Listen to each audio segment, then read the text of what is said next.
Hey everybody, it's Ben here. Last summer I installed solar myself on my garage, and right now I just got my July electric bill in the mail.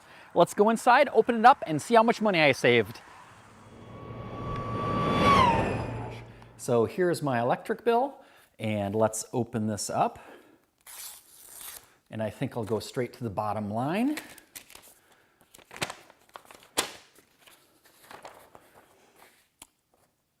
Total current charges, $1.39 credit.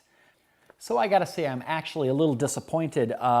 It's a credit, but only a little bit more than $1. Now, on the other hand, a lot of people have to pay a couple $100 a month in an electric bill. I'm not paying anything, plus I'm getting $1.39 back, so I really can't complain too much about that.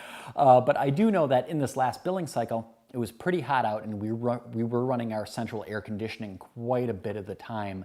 Lately, the weather's been cooler, so we have not been running the air conditioning as much. So I expect that next month we're going to be getting a larger credit back than we did for this month. And frankly, still having that $80 credit to apply towards future electric bills still feels pretty good.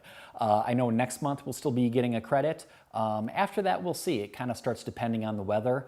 As the days start to get shorter, we're not going to be able to produce as much electricity. And typically in the winter, we use more electricity. We got the furnace blower and electric lights and everything like that.